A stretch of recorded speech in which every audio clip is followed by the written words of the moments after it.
Hello everyone, good morning. Welcome to our second class. In second class, this is our third class. हम second class में अपनी third class start करते हैं. हमारी इसकी previous 2 classes में हमने chapter number 1 complete किया है, exercises, explanations complete किया है and now this is third class of second class. ये second class का थर्ड क्लास है, यानी तीसरा क्लास चल रहा है जो कि हम ऑनलाइन ले रहे हैं और इस क्लास में हम अपने चैप्टर नंबर 2 की स्टार्टिंग करेंगे. सो हमारा चैप्टर नंबर 2 यानी पार्ट 2 है वर्णमाला. ओके. जब बच्चे स्कूल जाना स्टार्ट करते हैं तो स्कूल जाने से जो हमारी स्टार्टिंग होती है हिंदी की, जब हम बात कर रहे हैं तो स्कूल जाकर जब हम स्टार्ट करते हैं तो आ से ही अपनी स्टार्टिंग करते हैं. NC, pre NC, LKG, UKG, ठीक, फर्स्ट एंड नाउ सेकेंड. तो जो आ से ज्ञा तक का जो हमारा ज्ञान होता है वो प्री एनसी से ही स्टार्ट हो जाता है. या कभी कभी क्या होता है, और छोटे छोटे बच्चे होते हैं तो पेरेंट्स क्या करते हैं, उन्हें घर में भी उन चीज़ों को सिखाना, बेसिक चीज़ों को सिखाना शुरू कर देते हैं. तो भाषा हम मुंह से बोलते हैं जब, तो उसे बोलने के लिए हमें कुछ पढ़ना भी आना चाहिए, समझ भी आना चाहिए, जिसको हमने पढ़ा हुआ हो, जिसमें हमने वर्णों से शब्दों को बनाया हो, शब्दों से वाक्यों को बनाया हो. वाक्यों के बाद में ही तो हम उस वाक्य को बोलना शुरू करेंगे ना, जिससे कि वो भाषा का रूप ले लेगी. ठीक है. तो हमारा पार्ट 2 वर्णमाला के अंतर्गत सबसे पहले हम आ से ज्ञा, देखिए आ से ज्ञा सबने पढ़ा हुआ है. सारे जो आपके सेकंड क्लास से प्रीवियस क्लासेस जितने भी रही हैं, जो आपने पढ़ी हुई हैं, उनमें आपने आ से ज्ञा तक ज़रूर पढ़ा होगा. ठीक. तो ये हमारा सेकंड क्लास है, तो आ से ज्ञा तक सबसे पहले हम वर्णमाला को देखेंगे. उसमें हम सबसे पहले आ से ज्ञा तक देखेंगे.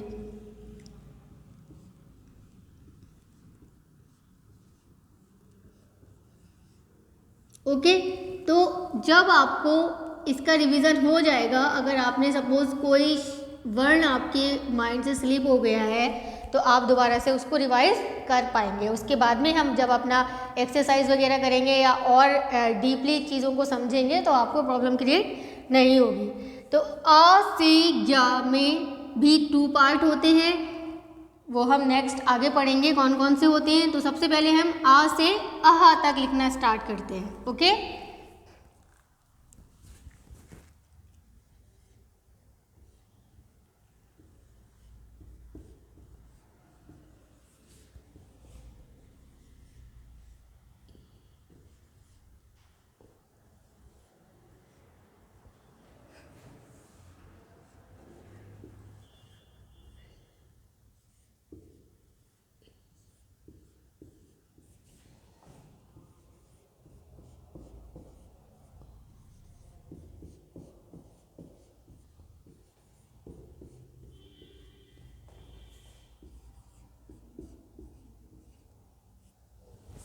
ये हमने आ से अहा तक राइट कर लिया है. अब इसका उच्चारण स्टार्ट करते हैं, इसको रिसाइट करना शुरू करते हैं.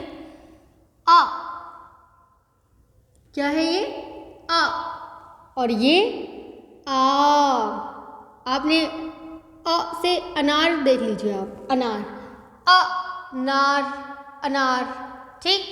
और यहाँ अगर आ से अगर आम की बात करें तो आ और मा, आम. तो यहाँ क्या है,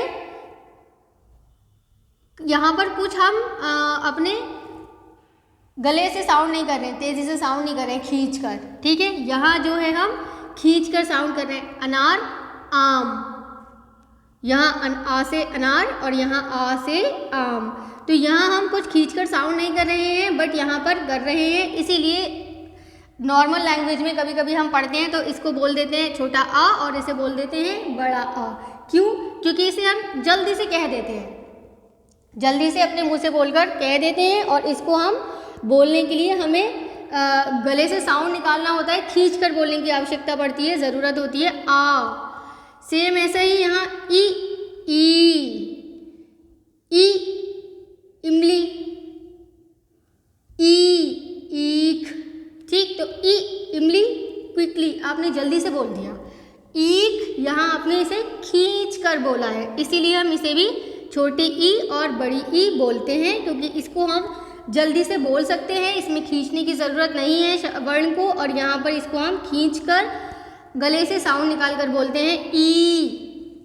सेम यही उ ऊ, तो उ आपने इसका वर्ड देख लिया, उल्लू लिख लीजिए आप यहाँ पर, उल्लू, तो उ उल्लू। ऊन में आप उन, अगर ऊ से इसका भी आप जो रिसाइट है इसको भी आप ऊ की जगह ऊ बोल देंगे। उल्लू में आप ऊन में बड़े ऊ की जगह ये वाला ऊ लगा देंगे तो उन नहीं ना, तो यहाँ पे इसलिए खींचने की ज़रूरत है ताकि हमारा जो शब्द है वो हम प्रॉपर तरीके से स्पीक कर पाएँ। ऊन, री, तो ये क्योंकि इसमें कोई ज़रूरत नहीं है, सिंगल है। आपने जैसे इसका होता है ऋषभ, बहुत सारे नाम होते हैं, ऋषि, ठीक, तो ये आपको इसमें खींचने की ज़रूरत नहीं है, ये आपको सिर्फ री बोल देना है। ये सेम जैसे हमने ये आ ई ऊ पढ़ा है, ऐसा ही सेम इसका प्रोनाउंसिएशन करेंगे हम।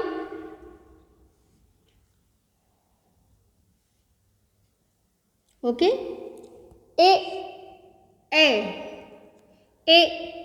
ए बी सी डी पढ़ते हैं ना जब, तो ए बी सी डी का ए, ठीक, और यहाँ क्या आ गया ए, सेम ओ। ये तो दोनों आप जो हमारे वर्ण हैं इसको आप A to Z जो आपने पढ़ा हुआ होता है उससे ए और ओ दो आप लेटर से लर्न कर सकते हैं, याद रख सकते हैं, ए और ये ओ। जैसे इससे क्या बन जाता है ओखली। आप अगर ओ से ओखली बोलेंगे तो ओखली, वो रॉन्ग हो जाएगा ना, तो हमें क्या बोलना होता है ओ से ओखली, जल्दी से। ये है ओ, तो यहाँ कितनी मात्राएं दिखाई दे रही हैं आपको, दो, तो ये इसीलिए हम इसको भी ओ और ओ यानी छोटा ओ और यहाँ बड़ा ओ बोलते हैं। इसका जो शब्द है आपने बोल दिया औरत, ठीक, तो औरत, औरत अगर हम शॉर्ट में बोलेंगे बिना खींचे, अगर आप इसे बोल रहे हैं तो ये क्या हो जाएगा औरत, नहीं ये रॉन्ग है, तो हम इसे क्या बोलेंगे औरत, ठीक। तो इसलिए जो हमारा जिस वर्ण को आप बिना खींचे जल्दी से बोल रहे हैं उसे हम छोटा बोल देते हैं, और जिसको हम खींच के और गले से साउंड निकाल के बोलते हैं उसको हम बड़ा बोल देते हैं, ठीक है। अंग, ठीक, तो इसमें अंग ऊपर बिंदी लगी हुई है, जिसका जो होता है जब हम शब्द में इसका यूज़ करते हैं इसको अलग अलग तरह से इसका उच्चारण कर देते हैं, ठीक। कभी माँ के साउंड में निकाल देते हैं, बोल देते हैं, कभी ना के साउंड में बोलते हैं। अ और ह, ये हमारा जो है वो वर्ण के बाद में लगाते हैं जब हम शब्द बनाते हैं। जो इसका हमारा उच्चारण है वो होता है अह, अ और ह, इसमें अ का भी साउंड निकलता है और इसमें ह का भी साउंड निकलता है, ठीक। तो एक बार फिर से देखते हैं, जो हमारा जिन वर्णों को बोलने में आपने बहुत खींचकर नहीं बोला है और जल्दी से बोल दिया है उसे हम छोटा बोल देते हैं, और जिन्हें आपने खींचकर बोला है और गले से साउंड निकाल कर बोला है वो हमारा क्या है बड़े में आ जाता है। तो इसलिए कभी कभी जब हम बोलते हैं नॉर्मली तो क्या बोल देते हैं, छोटा आ, बड़ा आ, छोटी ई, बड़ी ई, छोटा ऊ, बड़ा ऊ, री, छोटा ए, बड़ा ए, छोटा ओ, बड़ा ओ, अंग, आह, ठीक। तो एक बार इसका प्रोनाउंसिएशन करते हैं, अ आ, ई उ ऊ, री, ए ओ अंग, आहा, ठीक। तो ये अब हम इसका नेक्स्ट पार्ट लिख रहे हैं यहाँ।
ओके।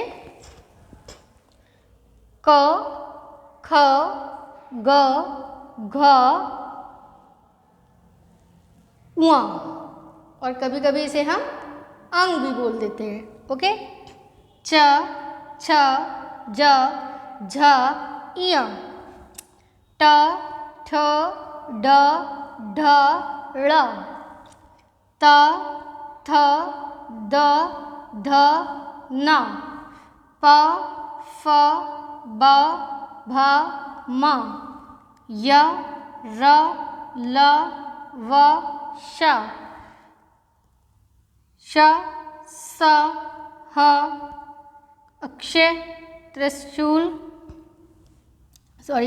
त्र, ज्ञ, स्र। ओके। ये हमारी पूरी वर्णमाला है जो इसी से हम इस वर्णमाला के थ्रू ही हम अपने शब्द बनाते हैं। ठीक है, पहले वर्ण बनाते हैं, शब्द बनाते हैं और उसके बाद वाक्य बनाते हैं और उसका प्रयोग अपनी भाषा में करते हैं। ठीक। ये जो होता है हमारे अतिरिक्त व्यंजन के रूप में जाने जाते हैं। ठीक है, पहले ऊपर से देखते हैं। यहाँ हमारी पूरी वर्णमाला में हमें इसके अंदर और भी क्या क्या है वो देखना है, वो जानते हैं। अ, आ, ई, उ, ऋ, ए, ओ, औ। ठीक है, ये हमारा अ से लेकर जो औ तक के हैं, ये हम क्या कहलाते हैं? हम इसे क्या कहते हैं? स्वर। क्या बोलते हैं इसे? स्वर। ठीक। और ये बाकी जो दो बचे हैं इनको हम बोलते हैं अयोगवह। अंडरस्टूड? ये हमारा जो आ से आहा तक के जो लिखे थे हमने, इसमें आ से लेकर ओ तक के जो वर्ण हैं ये कहलाएंगे स्वर, और जो अंग और आहा है इसे हम बोलते हैं अयोगवाह। यहाँ हमने क से लेकर ह तक पर टिक लगाइए। ठीक है, जो कि हमारे कहलाते हैं व्यंजन। क्या कहलाते हैं? व्यंजन। और जो बचे हुए हमारे चार शब्द हैं क्ष, त्र, ज्ञ, स्र, ये हमारे कहलाते हैं संयुक्त व्यंजन। क्या कहलाते हैं ये? संयुक्त व्यंजन। और ये जो हमारे अतिरिक्त व्यंजन हैं, इसे हमने पहले ही लिख लिया था।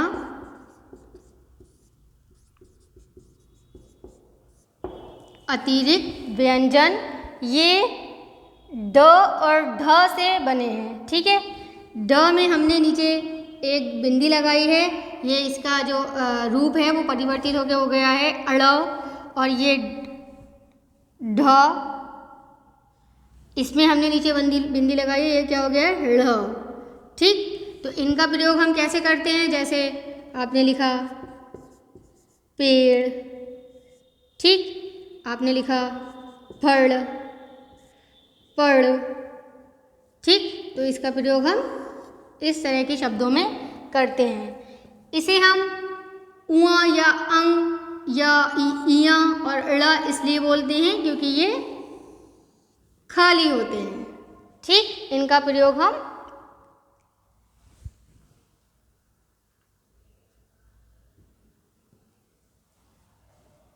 नहीं करते हैं। यह क्लियर हो गया आपका? ठीक है, तो यहाँ देखते हैं एक बार स्वर कितने होते हैं हमारे? 11। ठीक, व्यंजन कितने होते हैं? 33। काउंट करते हैं 1 2 3 4 5 6 7 8 9 10 11। तो स्वर हमारे कितने हो गए? 11 व्यंजन काउंट करते हैं। 1 2 3 4 5 6 7 8 9 10 11 12 13 14 15 16 17 18 19 20 21 22 23 24 25 26 27 28 29 30 31 32 एंड 33। तो हमारे जो व्यंजन हैं वो कितने हो गए? 33 एंड अयोग वह, ये हमारे कितने हैं? 1 एंड 2। कितने हैं ये? 2। जो हमारे अतिरिक्त व्यंजन हैं वो कितने हैं?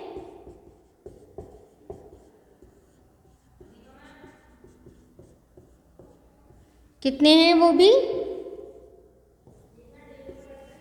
2। ठीक है। और जो हमारे संयुक्त व्यंजन हैं, क्या? संयुक्त व्यंजन, वो कितने हैं? 4। संयुक्त व्यंजन क्यों? क्योंकि ये 2 वर्णों से मिलकर बने होते हैं। 1 2 3 4, ये जो 4 वर्ण हैं ये 2 वर्णों से मिलकर बने होते हैं, इसलिए हमारे ये संयुक्त व्यंजन कहते हैं। ठीक।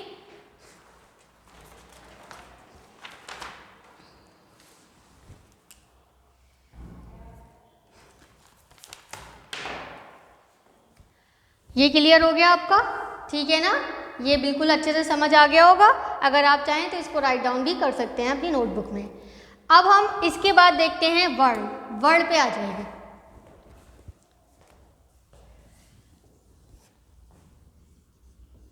वर्ण, ठीक। जब हम बोलते हैं हम हमारे मुंह से बोलते हैं। आपने भाषा में पढ़ा हुआ है कि कैसे बोलते हैं? मुंह से बोलते हैं, कानों से सुनते हैं, ठीक है ना? लिखते हैं, कभी पढ़ते हैं। तो जब हम बोलते हैं, बोलते टाइम हमारे मुंह से बहुत सारी ध्वनियाँ, बहुत सारी आवाज़ें निकलती हैं, ठीक। तो वो जो ध्वनियाँ हैं, वो जो आवाज़ें हैं, वही क्या कहलाती हैं? उनका जो लिखित रूप है वो क्या कहलाता है? वर्ण कहलाता है। जो हम बोले, तो जो जितना भी हम बोले हैं, जितने हमारे वाक्य या शब्द बने हैं, वो इन सब से मिलकर ही तो बने हैं, इन सारे वर्णों से मिलकर ही तो बने हैं। तो जो ये हमारे बोलने का जो लिखित रूप है, जो हम बोले हुए हैं, वो जो लिखकर अगर हम देखें तो जो उसका लिखित रूप होता है वो क्या कहलाता है? वर्ण कहलाता है। वर्ण क्या होता है? भाषा की सबसे छोटी इकाई होती है। क्या होता है वर्ण? भाषा की सबसे छोटी इकाई होती है। ओके। जैसे आप बोले, आप 2 शब्द मिला लीजिए। आपने क और रा को अगर आपने मिलाया हुआ है तो यहाँ क्या बन गया? कर।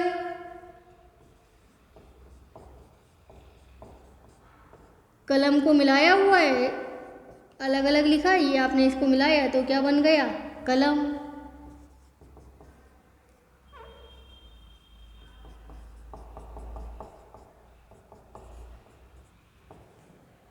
यहाँ आपने इसको मिलाया तो क्या बन गया? अजगर। ठीक। लेकिन ये क्या है? देखिए, जो हमारे वर्ण है, जो वर्ण होते हैं,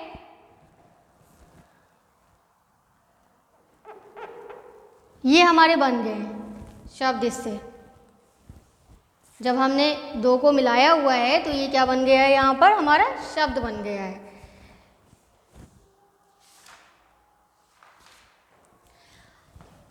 ये जो वर्ण है, कभी आप कह दीजिए का, खा, यहाँ लिख दीजिए चा या छा या, तो ये तो हमारे सब वर्ण हो गए। ठीक।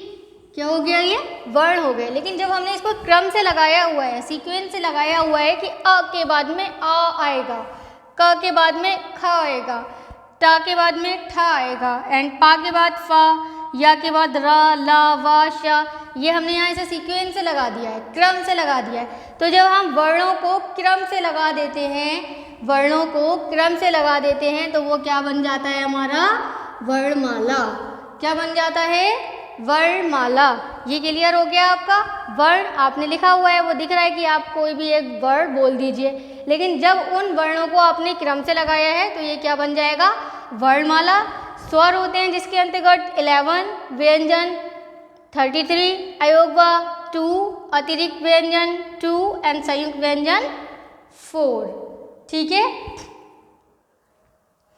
स्वर व्यंजन क्योंकि ज़्यादा है तो हम यहाँ मेंशन नहीं कर रहे हैं। अयोगवा इसके आगे मेंशन कर देती हूँ मैं, आपको लिखने में प्रॉब्लम नहीं होगी और आप इसको लिखेंगे भी और लर्न भी करेंगे। ठीक। अतिरिक्त व्यंजन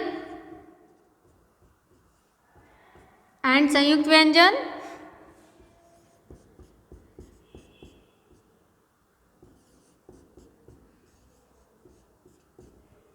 ओके, ये क्लियर हो गया आपका।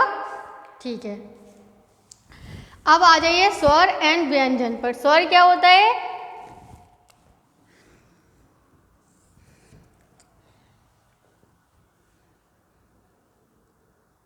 अब हम वर्ण, वर्णमाला, स्वर एंड व्यंजन इसकी डेफिनेशन देखते हैं।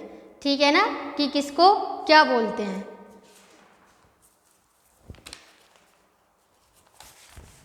नंबर 1 है आपका वर्ण।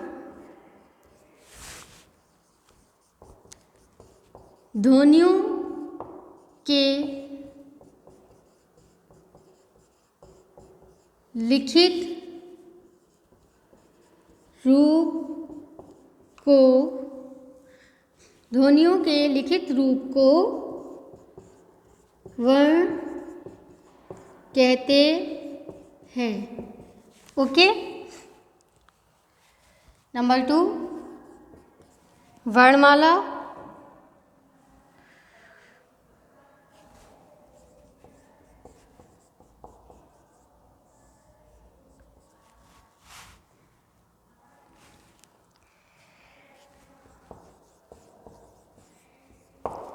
हिंदी भाषा के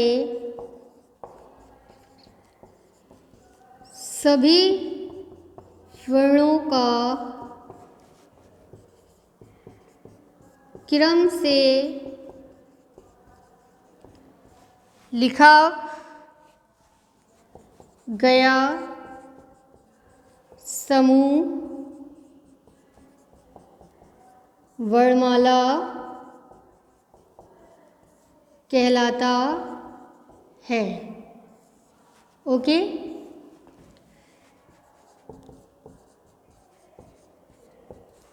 नंबर 3 है आपका स्वर।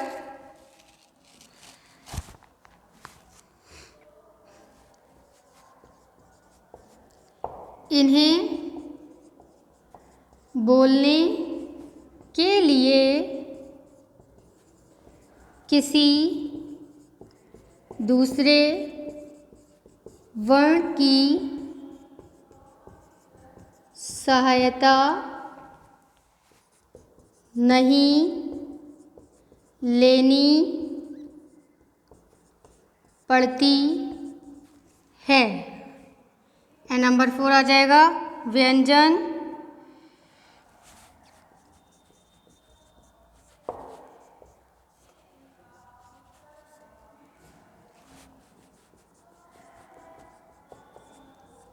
व्यंजनों का उच्चारण हम स्वर की सहायता से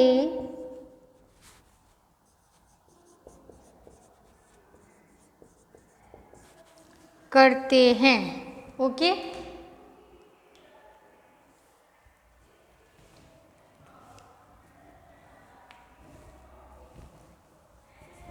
किसे कहते हैं वर्ण? ध्वनियों के लिखित रूप को वर्ण कहते हैं। वर्णमाला हिंदी भाषा के सभी वर्णों का क्रम से लिखा गया समूह वर्णमाला कहलाता है, जो कि ये लिखा हुआ है। ठीक।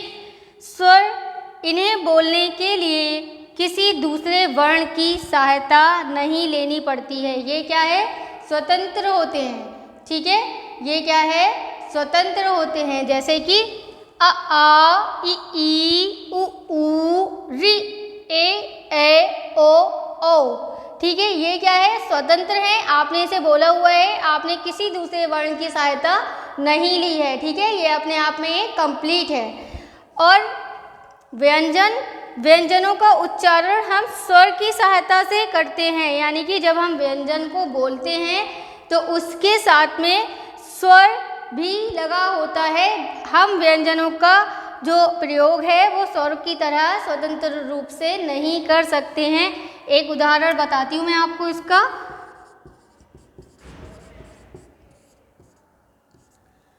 जैसे आपने लिखा हुआ है क, तो जब इस का को आप अलग अलग करेंगे, ठीक है ना, इसको तोड़ेंगे, इसको अलग करके लिखेंगे तो ये आ जाएगा का हलन प्लस अ, फिर बनेगा ये पूर्ण वर्ण का। ठीक है ना, ये पूर्ण व्यंजन जो है वो जो जितने भी हमारे व्यंजन हैं हाँ तक, तो ये क्या है, व्यंजन के साथ में स्वर लगे हुए हैं और स्वर और व्यंजन दोनों से मिलकर ही व्यंजन बना है। ये अकेला आप व्यंजन का प्रयोग स्वतंत्र रूप से नहीं कर सकते हैं, इसके साथ में आपको स्वर लगाना होता है। जैसे ये हमने यहाँ पर वर्ण कुछ शब्द बनाकर देखे थे वर्णों से, तो अगर इसकी बात करें हम, ठीक है, इसे अगर आप तोड़ कर लिखेंगे तो किस तरह लिखेंगे, क हलन आ प्लस र, नीचे हलंत लगाएंगे प्लस अ, तो जा करके बनेगा ये कर। ठीक, क हलन अ प्लस ल हलंत आ, म हलंत आ, तब क्या बनेगा ये कलम। आ, क्योंकि ये आ है, क्या है आ, क्या है स्वर, क्या है आ स्वर। तो जो स्वर होते हैं वो कैसे होते हैं, स्वतंत्र होते हैं। इसको आप स्वतंत्र रूप से बोल सकते हैं, इसमें आपको किसी भी एडिशन की ज़रूरत नहीं होती है, जबकि व्यंजन में स्वर को ऐड करने की ज़रूरत होती है। तो ये जो आ है, आ को हमने ऐसे ही लिखा है, देन जा में आपने हलंत लगाकर आ को ऐड किया है, फिर ग हलंत लगाया, र, फिर रा हलंत आ, और फिर हमारा जो शब्द है वो बन गया अजगर। ठीक, तो जो व्यंजन जो है, ये जितने भी व्यंजन हैं ये पूर्ण कब होते हैं, ये पूरे कब होते हैं, जब इसमें स्वर को हम जोड़ते हैं। बिना स्वर के ये आधा वर्ण माना जाता है और इसलिए इसमें हलंत लगा हुआ होता है। जब यहाँ पे हलंत लगा हुआ है तो इसका मतलब ये अभी आधा वर्ण है। ठीक है, ये अभी आधा है, ये पूरा नहीं हुआ है। पूरा कब हुआ है ये, जब इसमें हमने स्वर को आ को जोड़ा हुआ है, तब जा कर के ये पूरा हुआ है। और हम सिर्फ आ को ही ऐड करते हैं, क्यों, क्योंकि इसकी कोई मात्रा नहीं होती है। जो हमारा आ है तो उसकी मात्रा होती है, ई की भी मात्रा होती है, ई की भी मात्रा होती है, लेकिन जो हमारा आ है उसकी कोई मात्रा नहीं होती है। तो वर्ण, वर्णमाला, स्वर एंड व्यंजन, ये आपको लर्न करना है। इसकी सारी जो डेफिनेशंस हैं ये आप जब बार बार रिसाइट करेंगे, बार बार इसे पढ़ेंगे, तो ये आपको लर्न हो जाएगी। और जब ये लर्न हो जाएगी तो आपको क्लियर हो जाएगा कि किसको क्या कहते हैं, किस तरह से इसका प्रयोग करते हैं। तो आपने वर्ड भी पढ़ लिया, वर्णमाला, स्वर, व्यंजन, इसको भी आपको लर्न करना है। ठीक है, अगर आप चाहें तो कॉपी में राइट डाउन भी कर सकते हैं अपना याद रखने के लिए। अंडरस्टूड बच्चों, ये आपका वर्णमाला टॉपिक जो है वो क्लियर हो गया है। ठीक है, अगर कुछ रह गया है इसमें वो हम नेक्स्ट क्लास में कवर करेंगे उसको। आपको जितनी भी चीज़ें यहाँ पर बताई गई हैं उन सबको आपको लर्न भी करना है।